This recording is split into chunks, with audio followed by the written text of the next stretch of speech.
Assalamualaikum warahmatullahi wabarakatuh. Bismillahirrahmanirrahim. Saya itu orang paling dihormati para travel karena kalau nggak tanya hukum tanya saya. Tapi saya tidak pernah dapat laporan labanya, tapi saya itu orang kaya. Makanya pantasnya saya itu masuk surga karena sudah benar. Ya kayak gini kan, yang nyari ilmunya saya, cari referensi Unisma yang tinggal make, padahal yang nyari saya. Ya gitu nanti dipakai dalil kayak orang pinter gitu. Orang itu kan. Tapi sudahlah saya ikhlas, saya tidak minta royalti kayak lagu-lagu itu. Udah. Ini gara-gara cantik, ini cerita bahwa dunia mulai dulu tidak ideal. Nabi pas itu tuh boncengin sepupunya, namanya Fadl bin Abbas. Ya kita tahu kan Muhammad bin Abdillah. Abdillah ini punya saudara namanya apa? Abbas. Yang diboncengkan Nabi namanya Fadl bin Abbas. Melihat terus sama perempuan tadi karena dia cantik. Terus perempuan ini juga melihat Fadl itu ganteng. Jadi mulai dulu entah atmosfer akademik atau atmosfer sosial tetap yang masalah itu yang mulai dulu fitnatur rijal ma'an nisa dan sebaliknya terus.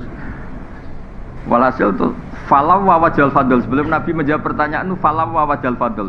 Wajahnya Fadl itu agak disingkirkan karena terlalu ditengokkan, dialihkan. Tapi bikin masalah baru, pamannya agak terima, abahnya agak terima. Abbas itu pamannya Nabi, berarti bapaknya Fadl. Lawaita ibna ammik, masa kamu sama sepupu kamu gitu? Jadi mulai dulu masalah. Ngadepi orang cantik ya masalah, ngadepi orang sentimen ya masalah, ngadepi kampus bayar ya masalah, nggak bayar lebih masalah. Karena nggak bisa hidup. Jadi dunia mulai dulu tempatnya masalah. Karena dari awal liyabluwakum ayyukum ahsanu amal. Jadi sebelum pertanyaan dijawab itu ada kasus-kasus kecil begini. Terus Nabi menjawab, Aro'aiti laukana ala abiki dainun akunti qadiyatahu. Kalau andekan bapak kamu punya hutang, apa kamu bayar? Iya ya Rasulullah. Ya sudah, fadainu wa ahakku bil qada, utang haji bapak kamu harus kamu bayar. Itu Imam Bukhari itu tidak dibabkan di bab haji, dibabkan bahwa seorang mufti, seorang kiai itu boleh menfatwakan hukum di tengah jalan. Tapi saya kiai Jawa Tengah, Anda tidak harus niru karena Anda kiai Jawa Timur. Itu bisa masalah besar, itu dianggap tidak sopan santun. Tapi segampang itu Islam dikelola Nabi. Orang di jalan, Nabi loh, bukan sekedar rektor Nabi. Sayyidul awalin wal akhirin. Ketemu di jalan, dicegat, ditanya, enggak tersinggung. Nabi. Iya. Rektor takut ketua yayasan sekarang. Struktur zaman akhir itu repot. Rektor juga takut sama ketua yayasan. Takut betul loh, karena yang bisa tanda tangan itu ketua yayasan itu. Makanya saya ikut yang yayasan saja biar keren, rektornya takut.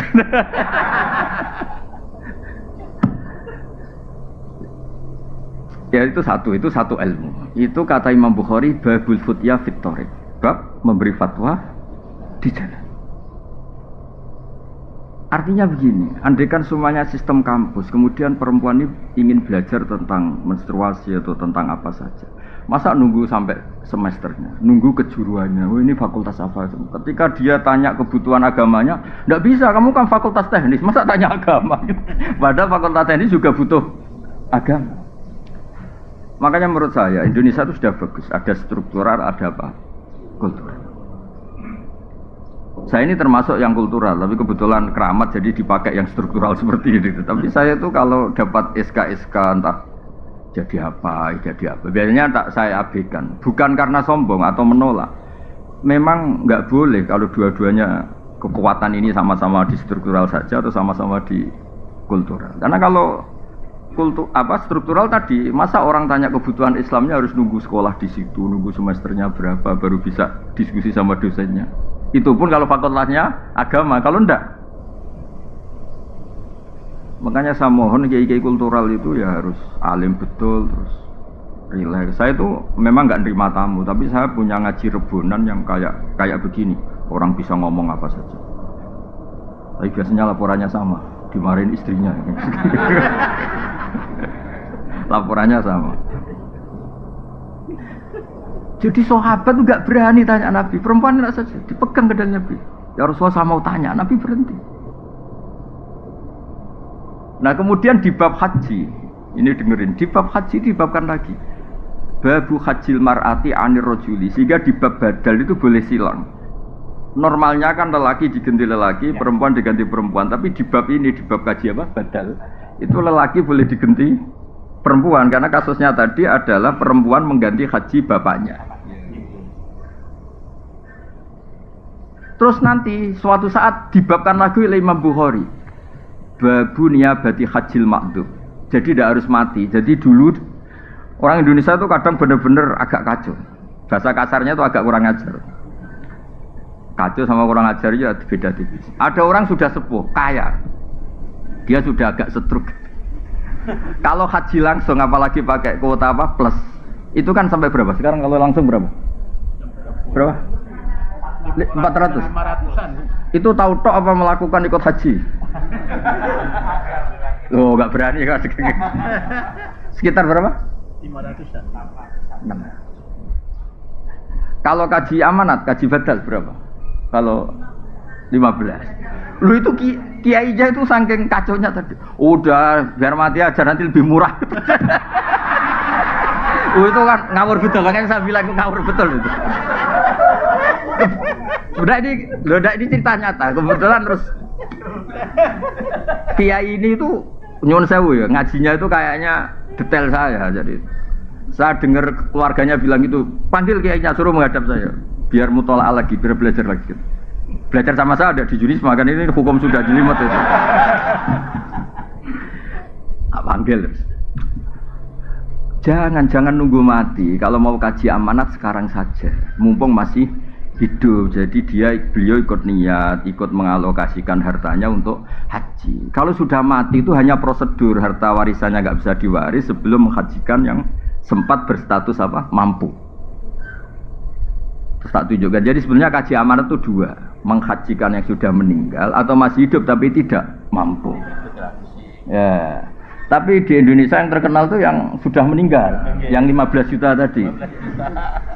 Nah kalau langsung, kalau orang kaya kan mustatiknya haji plus, berarti kan 500 juta. Mendingan sudah mati kan tinggal berapa tadi? 15. Loh itu dijawab ya, itu anaknya senengnya Masya Allah, karena dari 500 menjadi 15 juta. Oh ngawur betul itu. Efisiensi 400. Iya efisiensi itu, efisiensi. Terus tak marahin loh. Enggak, jadi sebetulnya kaji amanat itu dua. Al-hajju anil mayyit, menghajikan yang sudah meninggal. Kedua itu anil makdub, kalau dalam saya disebut apa? Makdub, orangnya sudah tidak mampu apa? Nah, saya termasuk kiai yang ikut menggerakkan cara masif gimana kalau bisa itu mumpung masih hidup, sehingga ini ikut niat. So inovane dolai, mobilnya banyak untuk haji saya. Dia ikut intervensi, tapi kalau sudah meninggal mungkin dia. Jadi kalau sudah meninggal sebetulnya mayatnya itu tak dapat pahala tanda tidak tahu saya. Karena sebetulnya ini hanya untuk menghalalkan tirkah, menghalalkan warisannya. Bisa saja mayatnya jenis orang yang ketika hidup nggak pernah berkomitmen haji. Mungkin nyun sewu karena abangan atau pengetahuan Islamnya rendah atau kebetulan nggak jenis minat haji. Bagaimana dia dapat pahala haji sementara zaman hidup saya dia nggak pernah kepikiran apa? Haji, padahal inamal amalu binniyat. Kalau dia sudah mati dan dihajikan keluarganya, sebetulnya haji ini hanya untuk menghalalkan tirkah tadi, pembagian apa? Waris.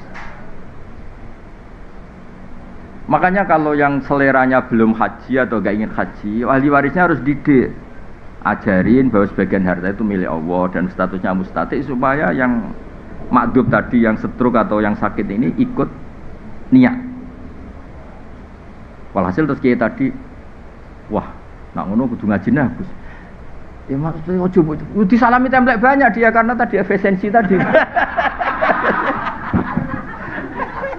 Oh itu dari berapa? 500 menjadi berapa? 15 juta berarti 485 ya. Itu kalau 5 jutanya aja disalamkan template itu sebagai upah fatwa bituan.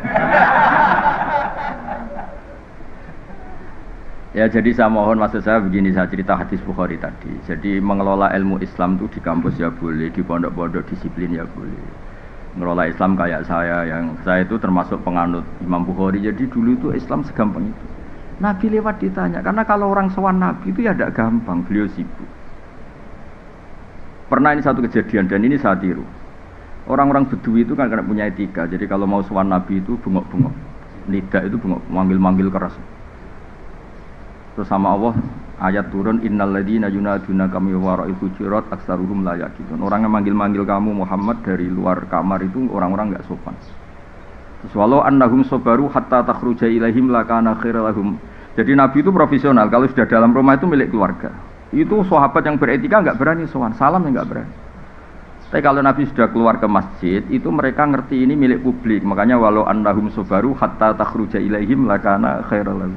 Kalau Nabi sudah keluar itu milik publik, terus mereka berani tanya. Jangan kayak orang-orang nggak punya etika, kayaknya pergi 3 jam, 4 jam baru masuk rumah, assalamualaikum, padahal kayaknya mau ke kamar mandi mungkin. Itu diatur oleh Islam. Sehingga kita kan, saya misalnya yang saya alami, saya kan sudah fair ketika begini kan, istri saya tidak ganggu saya, anak saya, karena sudah milik publik. Boyo kalau sudah di rumah itu milik keluarga, makanya dulu sudah diatur sedemikian rupa. Tidak tahu kalau di daerah kamu melakukan ini apa enggak, tahu. Kadang-kadang kiainya juga senang ditamoni lah, itu kan ya sudah nggak tahu, itu kan haknya, itu kan apa haknya. Nah saya di sini juga hak saya, ini wilayah saya, teritorial saya. Sehingga momentum Nabi lewat itu penting bagi orang-orang yang punya peradaban karena ngerti ini Nabi kalau sedang di luar itu milik publik. Itu disebut walau annahum sabaru hatta takhruja ilaihim lakana khairal lahum. Jadi kalau mau komunikasi dengan Nabi, nunggu Nabi itu keluar dari area privat keluarga. Ya Pak Rektor ini kalau pas di luar kan jenengan milik kamu. Kalau sudah di rumah kan enggak tahu, jangan-jangan disuruh nyuci piring sama istrinya. Karena sekali di rumah itu bisa hamba sahaya itu bisa. Itu kan bisa masalah itu kan. Loh itu semua orang soleh. Yang paling masyhur kan cerita Umar itu. Umar kayak apa kerasnya itu? Itu di atas rektor itu. Umar. Itu ada orang sering dimarahin istrinya matur ke Umar. Di rumahnya kebetulan. Habis itu pas itu istrinya jebodar-jebodar itu. Sampun ya Amirul. Lu sampun gimana? Kamu belum matur kok sampun. Ternyata apa? Ya hanya itu aja. Ternyata jenengan yang ngalami. Ya makanya kalau rektor di rumah jangan ada yang main ke sana, itu wilayah-wilayah privat itu. Bisa masalah besar itu, wah. Apalagi pas dimarahin di video, wah.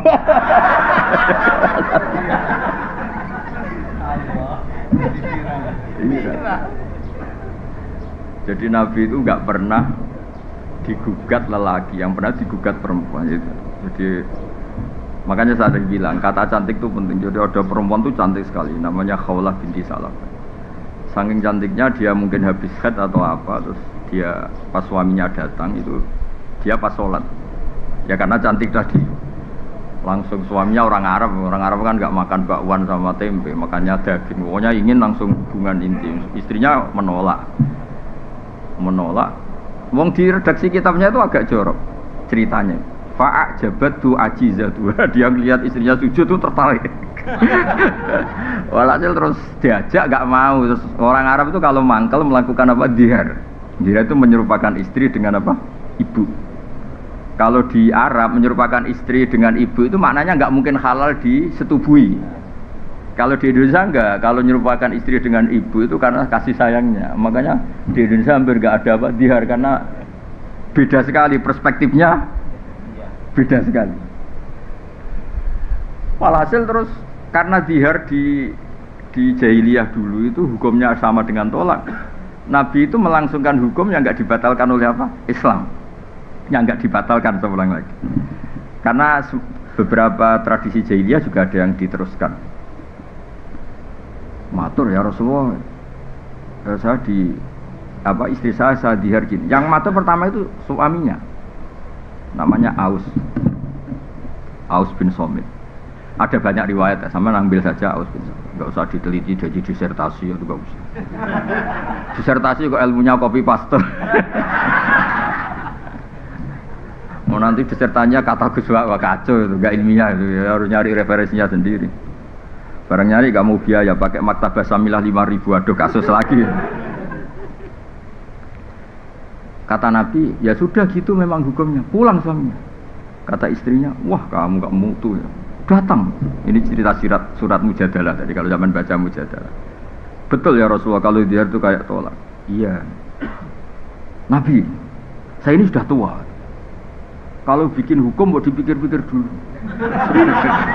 Khawlah itu cantik betul. Agak jorok orang. Agak ngawur kalau ngomong itu, kalau sama Nabi agak ngawur. Ini kisah nyata loh. Maksudnya gimana?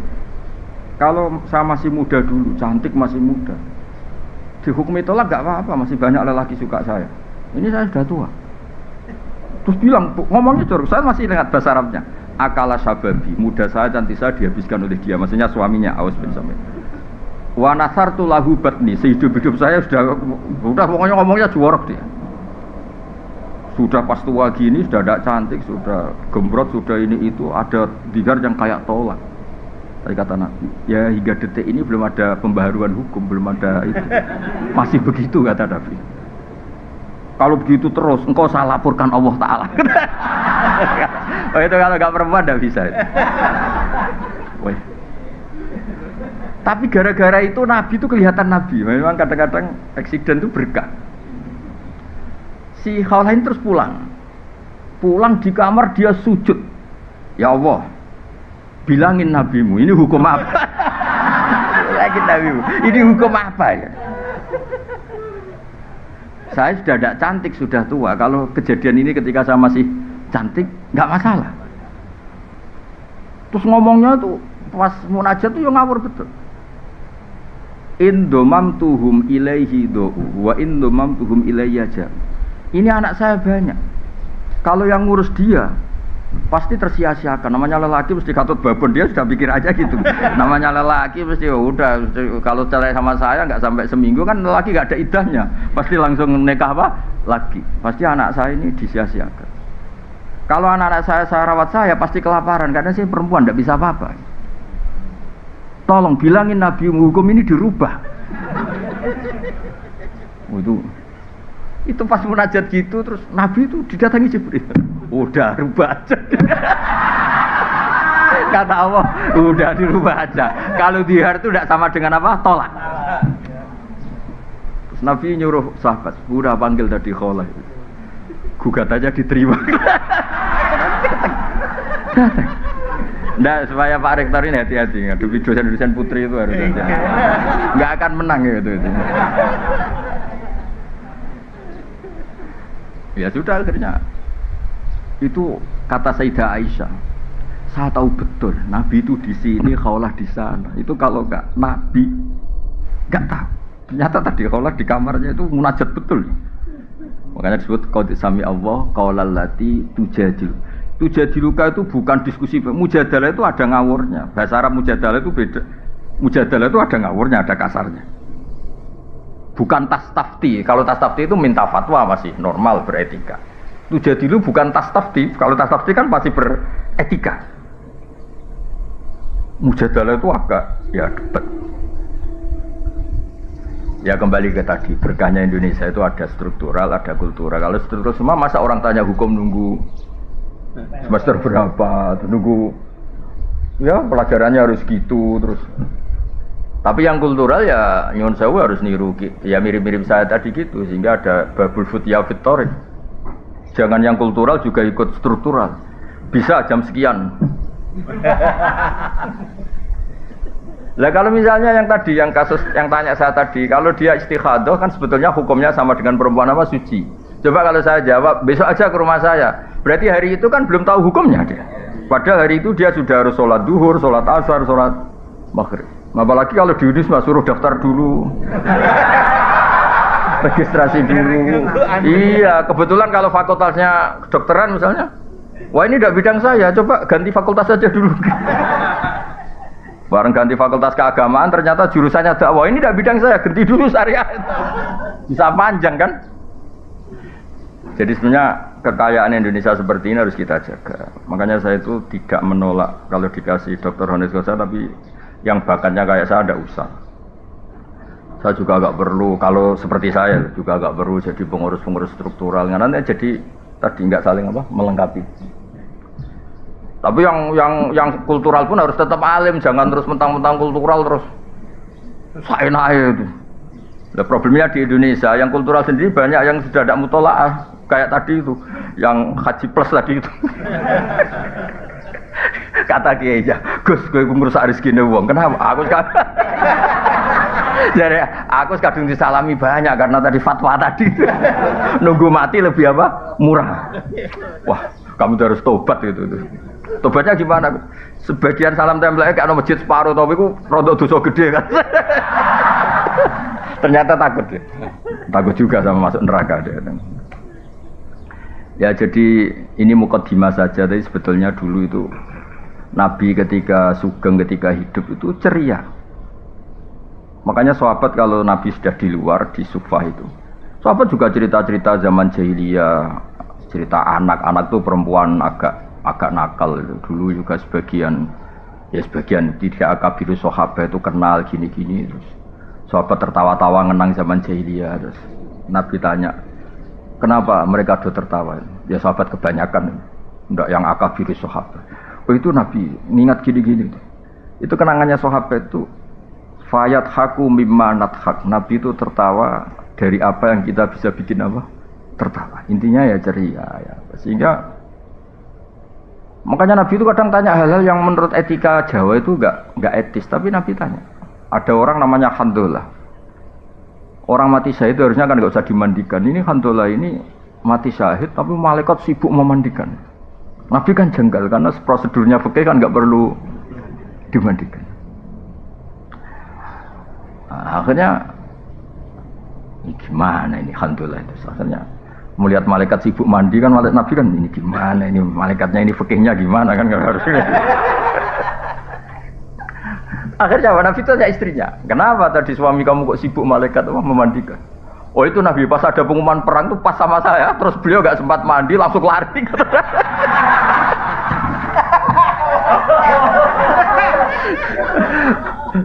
Akhirnya malaikat kan yang ribet itu Pak. Saya nggak ngerti itu gimana dia dapat galon, dapat apa malaikat tadi juga nggak tahu saya. Malaikat nyari di mana itu nggak tahu. Tapi itu sampai si Handolah ini gelarnya apa? Ghusilul malaikah, mayit yang dimandikan. Sampai itu menjadi gelar kehormatan. Nggak ini cerita yang kultural. Ada lagi sahabat yang dipanggil Nabi malah lari, dipanggil malah. Ini cerita orang Arab. Itu aja. Kenapa engkau lari saya panggil? Nabi, saya tadi pas sama istri saya, jadi saya masih junub.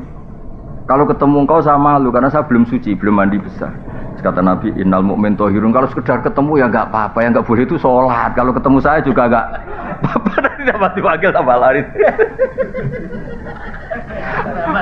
Untung enggak ada sungai berantas, kalau cemplung repot. Artinya gini, dulu itu ini cerita ya, tanpa mengadili. Soalnya ini cerita tanpa mengadili. Dulu belajar Islam itu ya gampang begitu. Ada kejadian gitu, jadi hukum. Oh orang junub tetap boleh ketemu kiai, ketemu nabi. Nggak harus daftar, nggak harus registrasi, terus nggak harus apa. Nah sekarang itu saya tadi bilang ke Pak Rektor, nggak boleh organisasi ini terlalu mengambil alih semua kebaikan. Harus ada yang apa? Kultural, baik NU, Muhammadiyah maupun apa. Karena ini yang bisa on time, yang bisa setiap apa? Saat, setiap waktu. Tapi ya tetap ada yang struktural nggak apa-apa. Tapi jangan mengganti fungsi yang kultural. Tapi yang kultural juga nggak usah ganti yang apa? Struktural. Makanya ini berkah betul ini saling menyadari gini, saling waras lah bahasa kasarnya itu saling. Karena selama ini kadang-kadang itu dipertentangkan. Padahal jelas kalau pertanyaan-pertanyaan di jalan atau apa yang struktural kan nggak bisa mewakili ini karena harus daftar dulu, fakultasnya harus ini, semesternya harus semester berapa baru mengkaji ini. Dah ya jelas ya. Nah, ini yang mulai ngaji ini tak baca ini nih. Nah, ini serius itu tak kasih referensi tadi.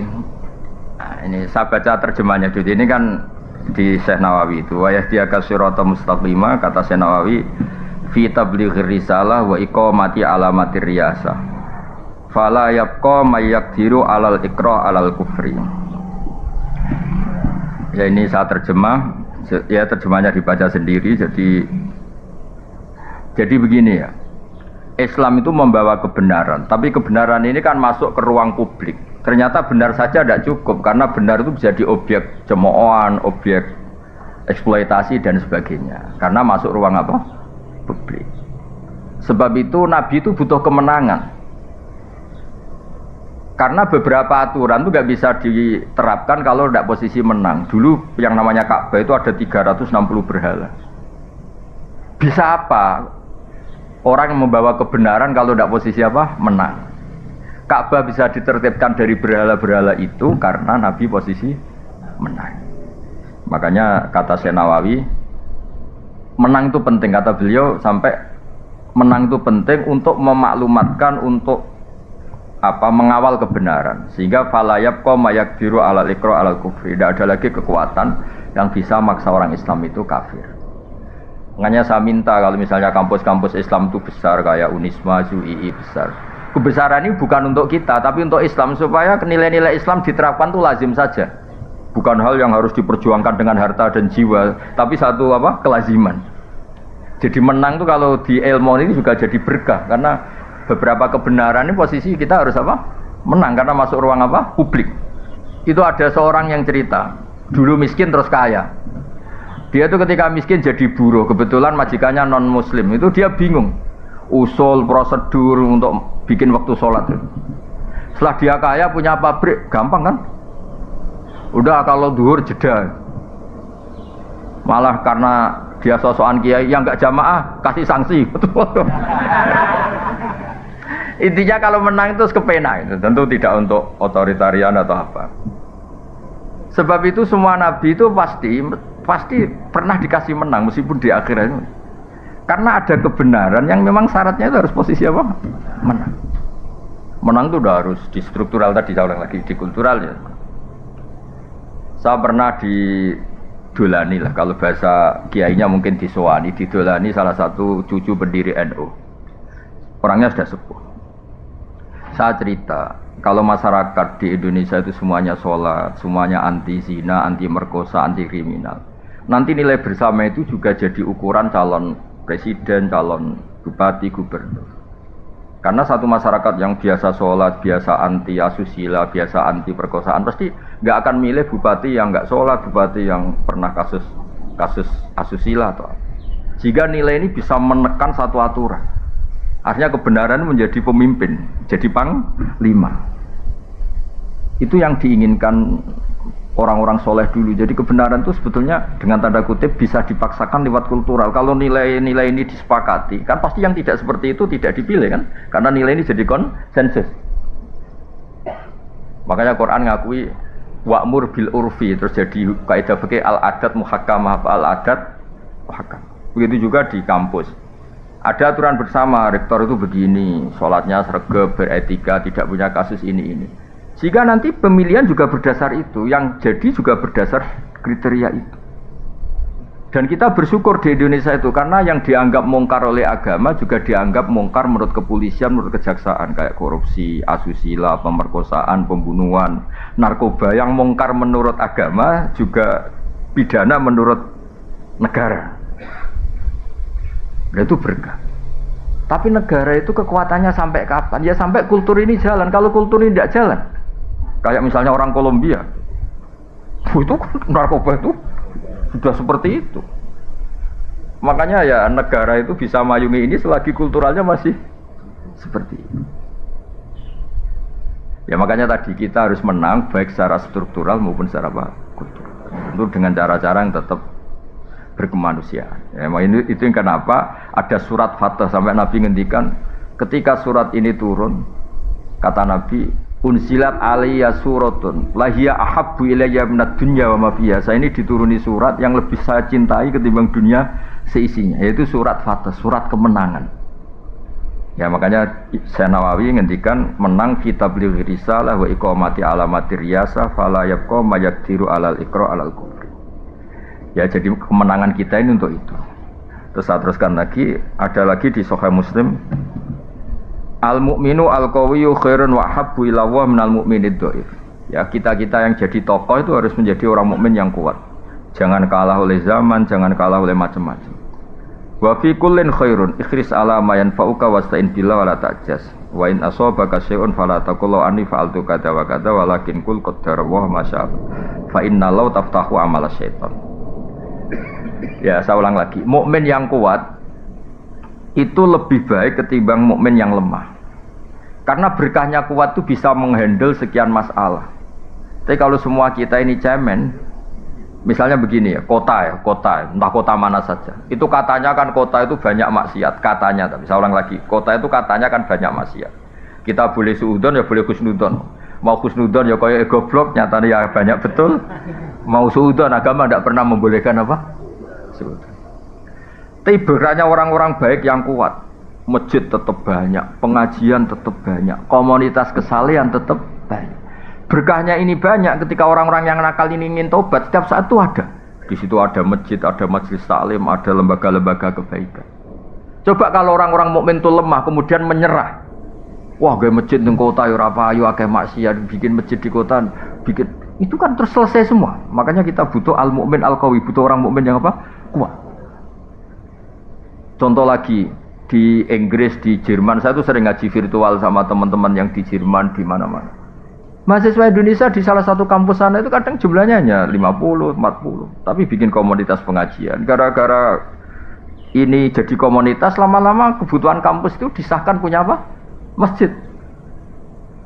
Akhirnya ketemu mahasiswa muslim yang dari beberapa negara. Terus mereka bikin apa? Komunitas. Ada ngaji, ada ini. Coba kalau mukminnya lemah, masa di negara non muslim bikin masjid, komunitas saya semuanya non. Butuh orang kuat. Orang kuat itu udah harus otoriter, enggak ada harus. Makanya kata bapak saya kalau didik saya, ada santri atau putranya sendiri disuruh apa enggak mau, ada yang sepuh, disuruh apa enggak mau karena ada yang sepuh. Kata bapak itu, ikut tawaduk tambah tanggung jawab itu. Ya kadang-kadang kan alasannya ini kan wilayahnya rektor, ini wilayahnya kiai, ini wilayahnya orang sepuh. Kata bapak itu tawaduk apa enggak tanggung.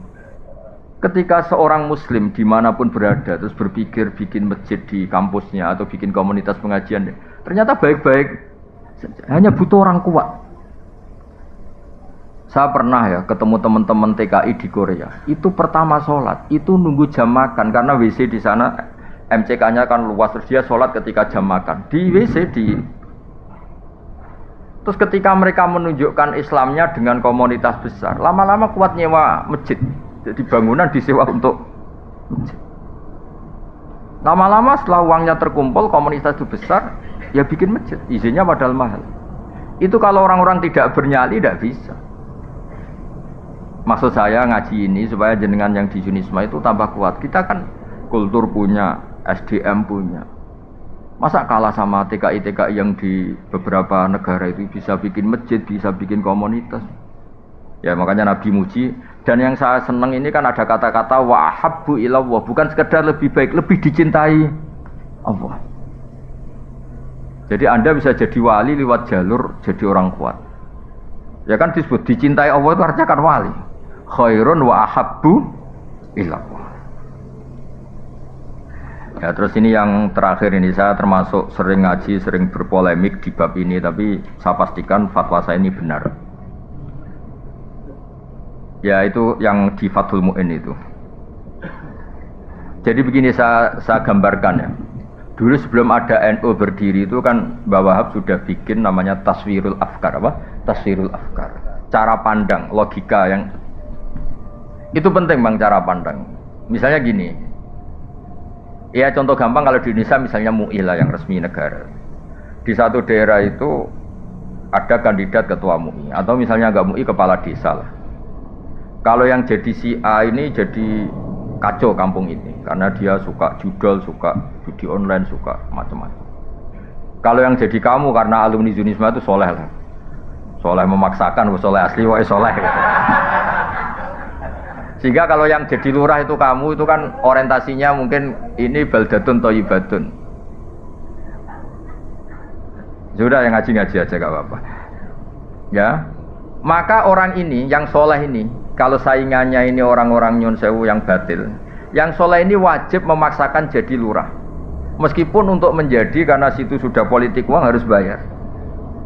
Ini jelas kata Mu'in, wa man ta'ayyana fi nakhiyatin lazimahu qabuluhu wa kadza talabu walau bibadli malin. Ya walau bibadli malin. Yaitu yang bawah itu wa kadza talabuhu walau bibadli malik.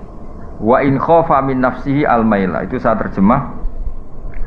Jika kamu kredibel dan hanya kamu yang sesuai syariat, maka kamu harus menjadi pemimpin meskipun dengan cara mengeluarkan biaya, dan meskipun atas nama manusia kamu takut terjerembab dan jatuh pada hal-hal yang negatif. Karena tadi ketika yang jadi lurah itu kamu, orientasinya kan gimana kampung ini mau sholat, di mana kampung ini nyon sewu gak ada prostitusi, gak ada narkoba, ada. Orientasi kamu kan islah, membuat masyarakat ini baik. Maka kamu ini harus mengeluarkan biaya. Saya pernah ditanya, Gus itu apa tidak suap? Yang dikatakan suap itu pembiayaan yang hak jadi batil, yang batil jadi hak. Ini kan enggak membiayai hak menjadi hak. Ya, membiayai hak menjadi hak. Makanya saya pernah ditanya, Gus kalau pilkades itu itu kan kalau yang enggak mengeluarkan uang kalah. Katanya yang mengeluarkan uang itu tidak soleh karena nyuap. Saya bilang, kalau kandidat lainnya itu tidak soleh, kamu mengeluarkan uang nggak apa-apa. Paling Allah kalau kamu soleh, Allah akan bilang kamu itu dermawan. Kalau kamu soleh lah. Tapi kamu nggak soleh, memang Allah bilang kamu istrinya bapak. Kalau di Jawa kan istrinya bapak ya, ibu. Makanya ada yang tanya, orang Arab itu kadang sumpah ilah itu sumpah nggak akan ngumpuli istrinya 4 bulan. Kata Ki Jawa, kok kuat Gus? Orang Arab kan istrinya 4. Jadi punya alternatif. Kalau Ki Jawa ya tak kebala wa minkum. Makanya kadang-kadang adat Arab sama Jawa itu beda. Di Arab itu mahar itu mahal. Ini ibu-ibu gak boleh niru orang Arab. Mahar itu apa? Mahal. Saking mahalnya kadang itu orang nikah hanya 1 bulan, 3 bulan karena sering nikah orang Arab. Karena mahar itu mahal, misalnya 1 miliar, 200 juta, 3 mahar itu mahal. Kalau di Indonesia kan seperangkat alat sholat. Saya itu sering nikahkan tuh sampai bosan yang namanya seperangkat alat apa? Nah itu sama Allah sampai dibilang gini. Ini sama Allah sama dibilang gini. Kalau kamu punya istri dan kamu ceraikan, fala ta'khudhu minhu syai'a, mahar yang sudah kamu kasihkan jangan ditarik kembali.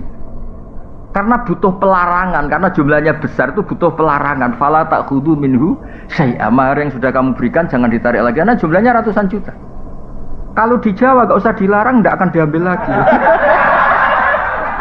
Karena seperangkat alat sholat. Itu kalau cerainya sudah setahun kan sudah lusuh. Makanya Mbah Mun tuh sering bilang, iki fikih Arab, iki fikih. Artinya gini, teori itu nggak kebayang di Jawa itu ada pelarangan nggak boleh ngambil, nggak usah dilarang juga nggak ngambil. Kalau di Arab, dulu itu ada sahabat nikah, itu maharnya itu kebun kurma, luas sekali. Makanya orang Arab sekali nikah itu, ya terus istrinya tuh tenang hidupnya, nggak kayak dinikahi dosen Unisba tuh. Apa itu? Nggak jelas itu. Ya betul itu. Pernah dengar atau istilah khulu itu? Khulu itu seorang istri mengakati suaminya supaya mau menceraikan, tapi si istri bayar. Itu di Arab mungkin. Jadi singkat cerita ini dikasih 1 kebun kurma luas. Istrinya nggak seneng karena cowoknya ini gak ganteng, gak menarik. Soalnya melihat suaminya itu bawaannya kayak melihat gerduo, gak seneng. Kan ada orang-orang yang raine juga musibah itu kan ada orang yang itu kan gak tahu lahirnya kenapa itu kata itu. Mau dibarengi apa gak tahu. Kalau dukun mesti ngerti ini karena salah tanggal lahir mungkin. Itu kata pertama ada ayat khulu itu tadi. Kalau kamu minta diceraikan ya bayar mahar yang sudah kamu terima, kembalikan lagi. Itu sampai ada ayat fala junaha aliman terus fi maftadat bi. Napa fi maftadat bi? Kalau di Indonesia ya tidak mungkin. Khulu coba mahar yang sudah saya kasihkan saya lagi dikasihkan seperangkat alat. Ya lusuh lagi itu kan. Jadi kadang-kadang perasaan fikih Arab sama Jawa itu beda. Makanya saya pernah tanya santri, Gus kok zaujatu abika nggak boleh menikahi istri bapak kamu. Ya ada kepikiran nikah lah Gus, itu kan ibu saya kata. Oh dasar Kiai Jawa kata saya itu. Di Arab itu ada ummuka, ada zaujatu abika. Ya, jadi jelas ya. Ini karena Anda bawa unisma I-nya itu Islam. Ini makanya ini ya, saya ajarin fikih secara baik dan benar. Ya, jadi saya senang sekali karena ini bertemunya tadi struktural sama kultural. Saya tidak hanya mencintai NU, ya saya juga mencintai Muhammadiyah. Semua ormas yang sehat di Indonesia formal itu saya mencintai. Soal kultur NU ya NU karena kita pesantren, tapi tetap kultur itu harus di atas struktural. Karena tadi struktural itu untuk menjaga stabilitas dengan konstituen yang kaitannya negara. Tapi kalau kultural itu setiap saat, setiap waktu. Orang kan nggak mungkin tanya pengurus PBNU, pengurus wilayah. Tanyanya kan sama kiai setempat meskipun nggak punya jabatan apa? Struktural. Ini harus diuri-uri struktural ini. Jangan kok, tapi kadang-kadang yang struktural ya mangkal, yang kultural juga mangkal loh, terus hasut terus itu. Karena dia nggak dapat fasilitas mobil cabang NU mana gitu. Kalau yang pengurus struktural kan ngalor ngidul bawa apa? Mobil, itu bisa diding-diding ngatur-ngatur. Kadang-kadang yang kultural itu ya drengki terus. Lah saya ini kan kebetulan saya pribadi kebetulan kan yang kultural yang keramat, jadi nggak perlu iri gitu. Karena saya punya mobil, punya umat, punya komunitas. Yang enggak itu kan bisa perhasutan yang jalan itu. Terus saya bilang, gue kere ra ikhlas malah rokok kata saya. Gue nek wis kere menisan apa? Ikhlas. Jadi kalah donya menang akhirat kata saya. Jangan kalah donya kalah akhirat gitu. Terus ya Gus astagfirullah. Astagfirullah terlambat kata saya gitu. Karena tadi berkahnya kultural itu orang bisa tanya setiap. Ini yang terakhir saya contohkan masalah istikhadah. Nabi itu punya ipar namanya Hamnah binti Jahsh. Ya soalnya Hamnah binti Jahsh. Karena Nabi punya istri namanya Zainab binti Jahsh. Punya ipar namanya Hamnah binti Jahsh. Itu kalau tanya Nabi, ya Rasulullah saya ini sering keluar darah gini-gini. Terus kata Nabi, ya sudah kalau melewati adat haid kamu, maka itu istikhadah. Oh lebih dari itu Nabi, cara sekarang ya sudah kamu pakai softtek, lebih dari itu Nabi, ya sudah diblebet, lebih dari itu, pokoknya dia ngomong lebih dari itu, saking kuatnya darah yang keluar. Itu Nabi yang menjawab. Jadi yang nggak diketahui nyun sewu kiai yang etis, yang ngomong etika terus, itu sebetulnya nggak pas juga di bab-bab fikih. Hal yang paling pribadi, paling nggak pantas itu dulu Nabi itu kalamin itu. Maksudnya saya ini agak nyindir rektor tuh enak. Di ruang tertutup kalau mau ketemu aja ngelewati berapa baru. Waduh. Itu nemuin Nabi sama rektor gampang nemuin Nabi.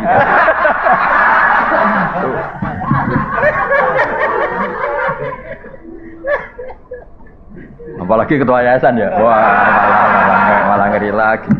Mentang-mentang punya SK pemecatan, wah itu hidupnya lebih bahagia.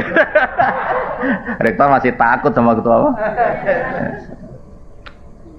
Saya dulu ya janggal, kenapa sih orang kok hormat?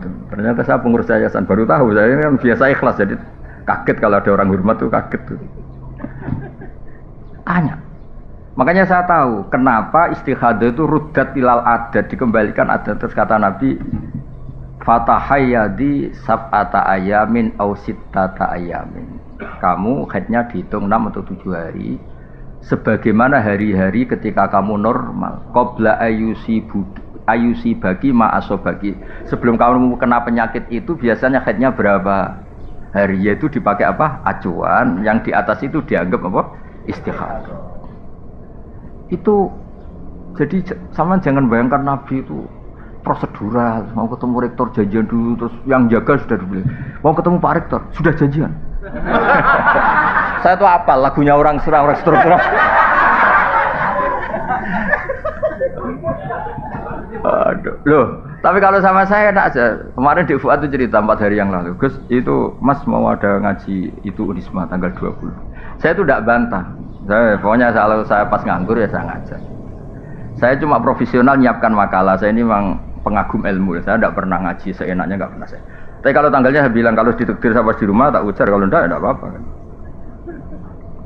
Pikiran saya sederhana, Mas. Mereka ngecewakan saya, tidak akan saya kualat kata saya.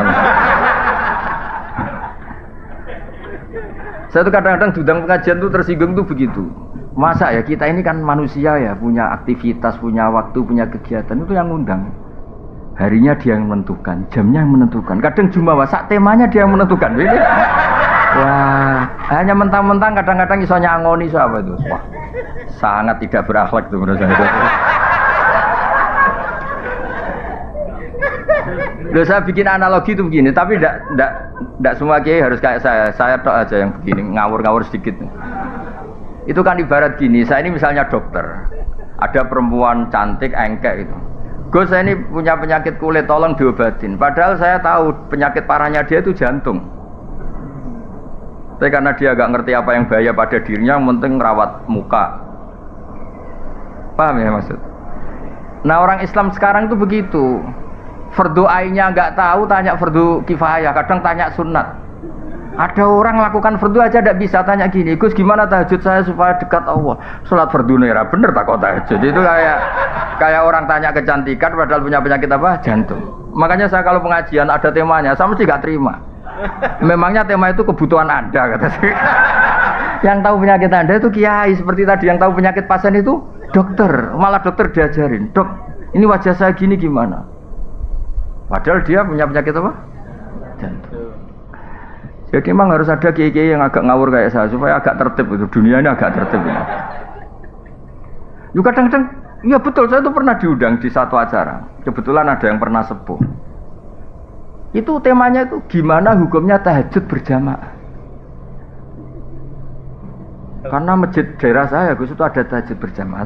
Terus kiainya suruh sowan saya dulu, menghadap saya dulu. Tak tanya. Tanggamu sholatnya fardu wis bener. Dia dereng Gus. Oh dasar. Tertibkan dulu cara sholat apa? Fardu, baru bicara apa? Sunat. Wah, nang ngono rasa ngundang jenengan Gus gak situ.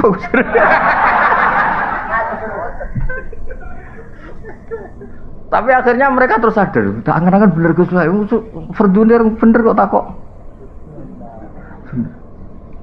Jadi kadang-kadang orang Indonesia tuh aneh. Tapi kebetulan aneh ini yang melakukan banyak terus tidak aneh.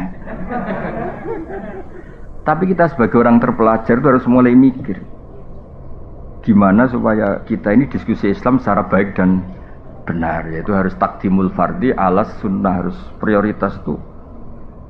Jadi dulu ini ceritain kembali lagi ke tadi. Dulu zaman Nabi itu gampang, ada orang Bedui tanya, ya Rasulullah, betul engkau Nabi? Itu kalimatnya kasar betul. Antal ladzi tas'umu itu agak kasar. Kamu yang ngeklaim kalau kamu itu Nabi. Tas'umu itu klaim, bukan takulu. Tas'umu ngomongnya orang Arab. Engkau yang ngeklaim kalau diri kamu Nabi. Kata Nabi, iya kata. Betul Allah nugaskan kamu, iya kata Nabi. Nabi masih datar, ya terus. Terus apa ajaran Tuhan kepada kamu? Ya kamu harus sholat 5 waktu. Itu tok, iya. Itu tok lo ya, iya kata Nabi. Puasa Ramadan, itu tok lo ya, iya kata Nabi. Zakat ya, yang wajib ya, semuanya yang pas. Itu di depan Nabi ini yang saya pakai. Fa wala azidu ala dzalik wala angkus. Demi Allah saya Islamnya mau pas saja, enggak lebih enggak kurang. Terus kata Nabi, man sarrahu ayang zura ila rajulin min ahli jannah falyangzur ila hadza. Kalau kamu ingin melihat lelaki ahli surga ya orang ini, sing Islamnya pas itu. Makanya itu Imam Nawawi yang ngarang kitab Majmu' Syarahul Muhadzab itu. Kalau ada pendapat yang mengatakan witir itu wajib, saking khusyuknya orang sampai bilang witir itu wajib. Itu kata Imam Nawawi, semua pendapat itu tidak sah dan batal li hadisil a'robi katanya. Karena ada hadis dialeknya orang apa? A'robi. Jelas orang itu tanya, hal aliyya ghairuha ya Rasulullah, apa ada kewajiban lain di luar sholat 5 waktu itu? Kata Nabi, la tidak. Kata Imam Nawawi, kalau kamu mau khusyuk saja, tidak usah wajib-wajibkan witir kata itu. Tetap yang wajib hanya sholat 5 waktu. Nah ini enggak tanya fadilahnya jamaah sholat. Kalau tanya malah tak jawab. Sholat fardu itu menurut Imam Ahmad itu jamaah itu syartun fi sihhati sholat, bukan sekedar pahala 25 atau 27. Riwayatnya kan 25 sama 27 sesuai kualitas apa jamaahnya. Itu menurut pendapat Imam Ahmad. sholat jamaah itu syartun fi sihhati sholat. Untuk menjadi sholat sah itu harus berjamaah. Makanya alhamdulillah kita Syafi'i. Kalau Ahmad, wah masalah itu kamu. Alasannya masuk akal. Alasannya Imam Ahmad begini. Kewajiban itu bisa diukur dengan tingkat digugurkan kalau ada kondisi emergensi darurat. Sholat khauf, sholat ketika perang itu rumit apa enggak? Rumit kan? Ternyata oleh Allah tetap disuruh jamaah. Sampai kaifiahnya susah kan? Ya coba. Wa idza darba li salim antak in khiftum ayu sampai itu ketika kamu sholat wa idza qamtum faltaqum ta'ifatun wal ya'khudhu aslifa idza sajadu falyakunu miwaraikum tus wal ta'ti ta'ifatun ukhra falyusul. Wes pokoke walhasil kaifiahnya itu ruwetnya itu gantian. Dan itu tetap jamaah. Jadi kalau ada yang sujud, ada yang tetap berdiri jaga musuh. Kalau ada ini sudah berdiri, gantian itu yang sujud. Lam yusallu ma'aka fal wal kayak. Terus kata Imam Ahmad, kalau se-emergensi itu saja jamaah tidak digugurkan, maka apalagi kondisi normal. Kamu menang semua tuh, masuk akal pendapat Imam Ahmad tuh. Tapi Imam Syafi'i itu berkah di Indonesia, karena kadang-kadang orang nggak mau jamaah itu bukan menolak jamaahnya, gak seneng imamnya. Wes, roh gue seneng, roh imamnya gue seneng, wes serak cocok gue. Lo apalagi ketua yayasan sudah ngerti kalau imamnya minta naik gaji, malah gak tertarik. Imam kok kedunya dari. Aduh. Makanya saya andekan orang-orang Hambali itu hidup, pasti saya cerita di Indonesia itu menolak jamaah bukan karena anti jamaah, itu nggak cocok sama imamnya. Di Indonesia itu imamnya gak kunut aja masalah. Yang kunut imamnya gak kunut juga atau sebaliknya juga masalah. Sekarang aja era modern, saya tuh sering makmum orang Muhammadiyah. Orang Muhammadiyah juga sekarang alhamdulillah sering makmum orang NU. Karena saya ngomong terus. Kalau kunut itu adalah NU, berarti Imam Syafi'i itu NU. Imam Abu Hanifah berarti Muhammadiyah. Padahal Muhammadiyah sama NU itu dulu Imam Hanafi, dulu Imam Syafi'i. Mana buktinya kalau Imam Syafi'i punya Kartanu itu? Kan tidak ada buktinya. Boyo biasa aja dari awal kan dua-duanya sepakat kalau itu masalah sunat atau tidak sunat kan, tidak masalah rukun kan. Tapi saya pernah dibantah oleh Banser. Ini memang enggak, saya tahu Gus kalau itu sunat, tapi ini identitas. Repot ini kan identitas, kalau enggak kunut tuh bisa masalah itu. Ya sudah, tapi ya kalau kita yang nekuni ilmu ya biasa aja. Kalau kita yang nekuni ilmu ya biasa aja. Jadi saya mohon karena Unisma ini kan biasanya bacanya Unisma apa Zunisma? Oh ini ya sudah, berarti sudah Indonesia banget ini. Saya tuh masih menangi orang baca Zunisma, Zui karena setengah Indonesia, setengah rodok mampu-mampu Inggris itu. Sekarang sudah diterbitkan ya, sudah muni U semua ya. Unisma. Tapi kalau di UI itu masih asing bilang U itu, karena kelamaan bilang Zui gitu. Kalau Indonesia sudah fase semua U ya. Tapi saya dulu dengarnya ya Zunisma sama. Berarti sudah Indonesia. Ya jadi jelas ya lewat ngaji ini bahwa struktural dan kultural tidak harus dipertentangkan. Ya supaya Islam Indonesia itu khazanahnya apa luas, karena nggak mungkin orang tanya itu nyari Pak Rektor tadi bisa ngelewati 3. Ya sama yang kultural juga nggak usah hasut sama yang struktural, karena yang struktural kan gaya kan ngurusi Islam sambil mau bawa mobil dinas. Yang struktural, yang kultural tuh kasihan dari sawah mencangkul langsung ajar madrasah.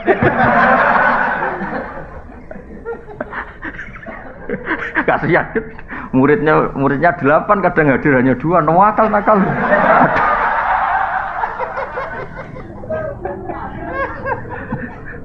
Tapi itu yang menjadikan orang Indonesia tahu Islam. Makanya saya setuju sama doa-doa, makanya doa kita itu walil mu'minin al mu'minat itu semuanya didoakan. Karena yang terlibat membesarkan Islam, menghidupkan Islam itu semuanya, bukan kita tok. Ya semuanya bukan kita tok.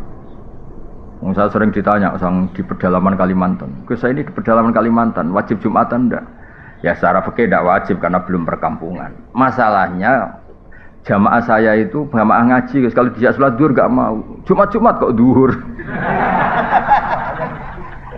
Aneh kan, hari Jumat kok duhur. Ya sudah kalau gitu Jumatan. Katanya tadi gak wajib. Lah dia ini rodok santri, semeneng nara wajib terus rasido gitu. Tapi jamaahnya gak mau, masa Jumat kok duhur gitu. Makanya alhamdulillah madhab-madhab yang Jumatan harus orang 40 harus gini-gini di Indonesia alhamdulillah tidak melaku, tidak jalan karena kampung-kampung terpencil yang komunitasnya baru 20 mintanya juga Jumatan. Makanya kita cari-carikan dalil gimana. Lah saya termasuk kiai yang ahli nyari dalil-dalil yang tidak. Karena kasihan memang kebutuhannya Jumatan. Masa Jumat kok duhur. Ya udah Jumatan. Dalilnya udah bagian saya yang nyari atau.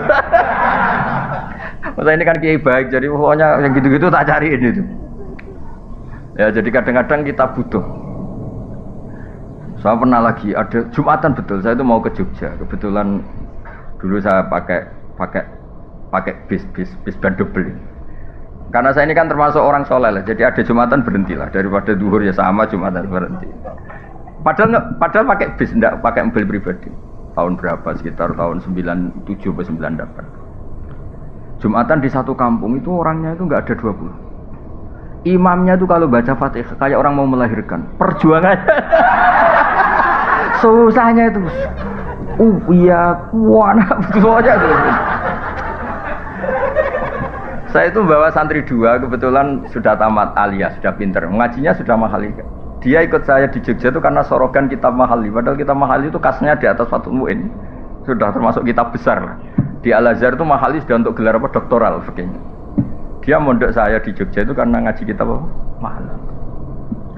Singkat cerita santri saya 2 itu, Gus, kok jenengan ndak ada? Nak kon gak mantep ya ada. 2 santri saya itu ya ada, saya ada. Ditanya saya, kenapa Gus ndak ada? Aku sing manusia, saya yang manusia aja gak tega mau tidak ngesahkan itu.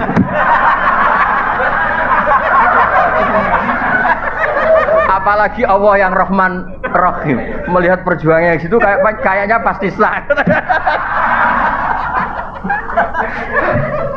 Saya ditanya, ini fikih apa? Ya fikih husnudzon kata saya. Padahal sebetulnya saya itu punya madhab-madhab Hanafi untuk mengesahkan yang seperti itu. Tapi saya tetap guyon ini fikih husnudzon. Karena kalau saya ada itu kan semi suudzon, kalau sholat itu enggak sah. Jadi kamu itu benar secara fikih, tapi nanti dihisab karena suudzon. Karena kamu sampai ada itu menganggap itu tidak sah. Lah saya ini husnudzon tapi agak-agak gak syafi'i karena sebetulnya memang secara syafi'i harus ada. Saya kali ini agak-agak Hanafi kata saya. Tapi demi menghormati perjuangan tadi, saya bilang tadi saya yang manusia saja nggak mentolo mau tidak ngesahkan melihat perjuangannya gitu. Apalagi Allah yang Rahman Rahim. Maksud saya cerita ini supaya yang jadi tokoh lah di masyarakat bacanya banyak. Kayak saya itu ya baca kitab Mizan Kubro, baca kitab-kitab khilaf-khilaf. Bukan untuk tatabbu rukhas mencari yang gampang. Kita ini punya umat banyak dan sebagian memang nggak ngerti apa. Kalau kita bilang-bilang nggak sah terus itu kan kasihan. Ya kan orang awam tuh kalau mau ruko ada noto saronge itu, kamu itu ubah 3 kali itu nggak sah, kan jadi ribet. Ya, semangat ya muni rasa itu kan. Mbok ngaji itu yang luas itu sehingga bacaannya banyak. Makanya saya tuh ngadepi orang Junisme apa tenang saja. Bukan karena cuma bukan. Ketoi sinaune akeh aku jadi tenang.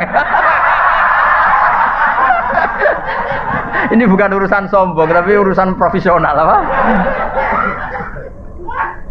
Supaya jelas itu apa aturan mainnya tuh jelas. Jadi nggak boleh orang itu. Ya bener bapak tadi kalau nasihati saya. Iku tawaduk ora tanggung. Itu bapak saya. Jadi kalau ada orang alim kok ndak ngajar atau mau apa sungkan. Itu tawaduk bukan tanggung. Jadi karena bedanya tipis. Ada kejadian kebalikannya, orang sudah sopo imami aja dibopong, diangkat. Alasannya beliau itu istiqomah. Alasannya karena mulai muda sampai tua itu jadi imam masjid. Itu berhenti ya jadi imam masjid. Padahal dibopong. Kalau mau khutbah itu dibopong, diangkat 2 orang.